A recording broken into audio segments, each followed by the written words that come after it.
So Brazil is an emerging economy. It's quite unequal country. So we have 80% of the population in the public health system, where you don't have all the drugs that are available for clinical practice, and we have 20% of the population being insured by insurance companies that they are able to pay them. And for these patients, we have everything that they have anywhere in the planet.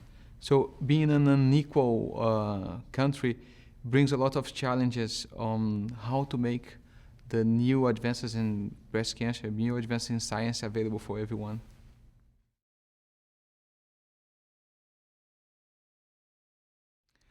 I think one of the most important things that we have to do is to define a specific place or a specific forum to discuss what are our health problems and who should make part of this forum to debate what we have to have and things that we don't really need. So starting by deciding where we decide these things would be a very important place.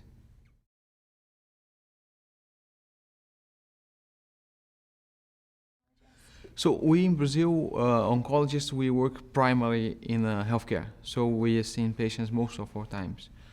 Some of us, we dedicate times for teaching. So we have universities, we have residency programs, and we have research. It's not very open, very big.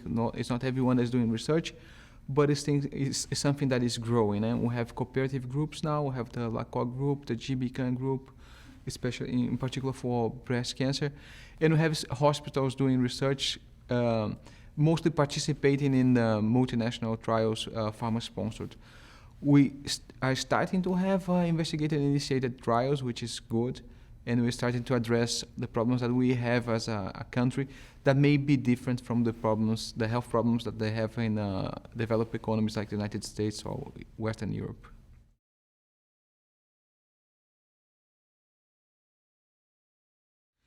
Yes, today we had the session on HER2 positive disease, and we have very interesting results, in particular the trastuzumab deruxtecan, which is an antibody conjugated drug that showed in a phase 2 trial a lot of effect, a lot of activity in heavily pretreated patients. So that could be an alternative for these patients that get to third, fourth line of treatment.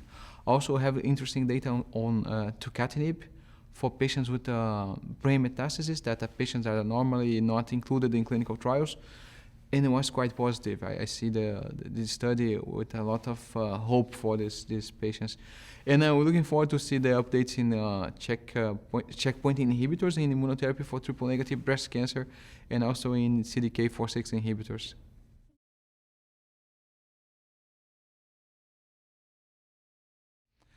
In Brazil, we're talking about a country with 220 million people. We're expecting 60,000 cases of breast cancer a year.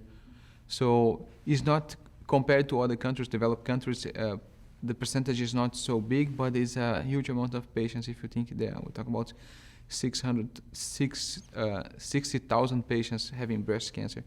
And our molecular distribution is a bit different from other countries because we are very mixed people. We have more triple-negative breast cancer than Western Europe and the United States, and the population, the age of our population is a bit lower. We have around 30% of the patients having breast cancer below 50 years old. So it's a different population and maybe not completely adapted to the reality of the trials we see today.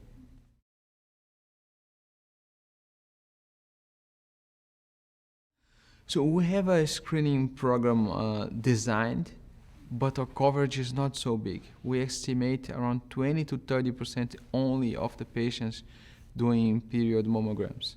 We have the machines to do the exam, but we don't have the equal distribution. They're mostly concentrated in the developed areas of Brazil, and they don't reach the far ends of the country. So we have a problem to educate the people to say that they need to do the mammograms, and also to distribute the machines more equally.